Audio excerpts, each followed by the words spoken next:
She was a woman in a world of kings, inheriting a throne her own nobles wanted to break. They saw a girl, a weakness, a pawn to be controlled. They couldn't have been more wrong. She would forge an empire stretching from sea to sea, kickstart a golden age, and force them all to call her by a title that defied 1,000 years of tradition: King of Kings.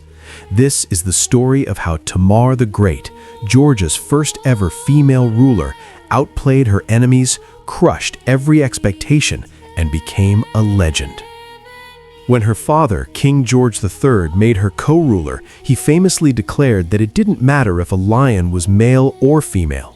It was a prophecy. For 6 years, she learned how to be a monarch at his side, a critical apprenticeship for the storm that was coming.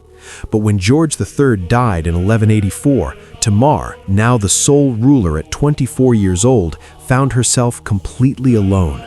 The kingdom's powerful nobles, who hated her father's strong hand, saw their chance. They questioned her right to rule, mocked her youth, and schemed to use her gender against her. This wasn't just politics, it was a fight for her survival. The opposition was instant and fierce. Georgia's great lords had no intention of bowing to a queen. A faction of powerful aristocrats demanded she be stripped of her authority, arguing a woman was unfit to lead. They even forced her to dismiss her father's most loyal officials and fill her court with their own allies. One of the biggest challenges came from a court official named Kutlu Arslan. He proposed a radical idea, a noble council that would make all the major decisions, turning the monarch into a mere figurehead. It was a direct shot at the crown's power. But Tamar was nobody's puppet. She knew that giving in here meant losing everything. In a shockingly bold move, she had Kutlu Arslan and his co-conspirators arrested. The kingdom held its breath, expecting a bloodshed. Instead, Tamar showed the political genius that would define a reign. She sent negotiators and offered pardons, defusing the rebellion with stunning grace. The rebels were forgiven, but their power was broken. Tamar then began replacing the old guard with a new elite, men loyal to her, not their own ambition. She had faced her first test, not with brute force, but with a cunning that left her enemies disarmed and her authority secure. She also won the support of the church, a powerful and steadfast ally for her entire reign. With internal threats handled, the nobles tried another way to control her: marriage. They insisted she needed a husband to produce an heir and, in their eyes, to hold the real power. They didn't ask her opinion. Instead, they chose a man for her, a Rus prince named Yuri Bogolubsky. He was known as a capable soldier, and they hoped his military skills would serve the kingdom. The marriage in 1185 was a complete disaster. While Yuri had some early military wins, his true nature came out fast. He was cruel and prone to drunkenness. But when his abuse turned on the common people, Tamar knew she couldn't stand for it. In an act of unheard-of courage for a woman in a 12th century Christian nation, she decided to divorce him. She publicly accused Yuri of a list of sins, including drunkenness and sodomy, and with the church's backing, the marriage was dissolved. Yuri was exiled to Constantinople. But Yuri couldn't handle the humiliation. In 1191, backed by resentful nobles, he returned to lead a rebellion and had himself proclaimed king. This was the ultimate betrayal. But Tamar was ready. Her loyal armies crushed the rebels, and once again she showed calculated mercy, sparing Yuri's life a second time. It was a mistake. 2 years later, he tried another coup. This time, after his defeat, there were no more chances.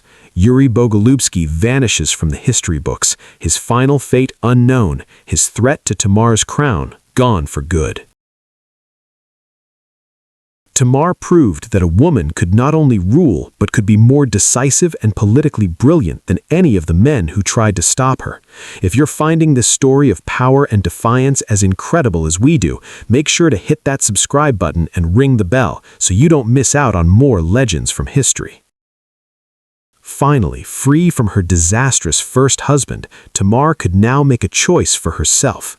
This time, she chose a partner, David Soslan, an accession prince from a branch of her own family. He wasn't a ticket to new lands or wealth, but he was a brilliant military commander, and more importantly, a loyal husband who knew that Tamar was the true sovereign. Their marriage was a success, and their two children, George and Rusudan, secured the line of succession. With her throne stable, Tamar's reign entered its most glorious phase, the Georgian Golden Age. Supported by David Soslan, she launched an aggressive foreign policy. In 1195, at the Battle of Shamkor, her armies shattered the forces of a rival Muslim state, securing Georgia's dominance in the region. But her greatest military challenge was still ahead.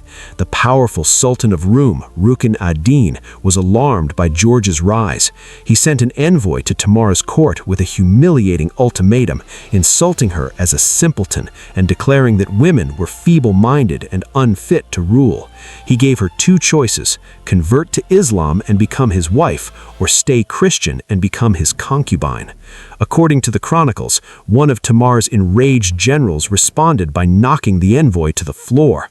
Tamar's real reply was delivered not with words, but with an army. She gathered her forces, and as they marched to battle, she is said to have prayed barefoot for their victory. At the Battle of Bassiani, around 1202 or 1203, the Georgian army faced a much larger Seljuk force. Through brilliant tactics, the Georgians ambushed and destroyed the enemy, winning a massive victory that cemented Georgia as the dominant power in the region. Following this, Georgian forces captured key fortresses like Kars. A few years later, in 1204, Tamar took advantage of the chaos of the Fourth Crusade, which had fractured the Byzantine Empire. She sent her troops to occupy territory along the Black Sea coast, establishing the Empire of Trebizond as a Georgian-backed state. Tamar's power was so absolute that the traditional language of monarchy couldn't keep up. In medieval Georgia, there was no word for a ruling queen because there had never been one, so they called her Mepe, the Georgian word for king. Her full title became King of Kings and Queen of Queens, proof of her unmatched status. She wasn't a queen consort or a regent, she was the supreme ruler. But her greatness wasn't just about winning battles. She presided over a cultural explosion. Her court in Tbilisi became a center of creativity. She was the patron of Georgia's national poet Shota Rustaveli, who dedicated his masterpiece, The Knight in the Panther's Skin, to her. The themes of heroism and love are seen as an allegory for her glorious reign. Under her rule, magnificent new cathedrals and monasteries were built, including the incredible cave city of Vardzia. She didn't just conquer lands, she forged a national identity and cultivated a golden age. Tamar the Great died in 1213, having ruled for 29 years. She left her son a powerful, prosperous, and vast empire, the largest in Georgia's history. While this golden age was tragically cut short by the Mongol invasions just a couple of decades later, her legacy was set in stone. Tamar shattered every stereotype, emerging as one of the most outstanding rulers in her nation's history. She was a military strategist, a cunning diplomat, and a patron of culture. She was canonized as a saint by the Georgian Orthodox Church, and her feast day is still celebrated. Her final resting place remains a mystery, leading to legends that she's not dead, but sleeping, ready to return if her kingdom ever needs her. She inherited a kingdom determined to see her fail, and transformed it into an empire. They saw a woman, and she made them call her king.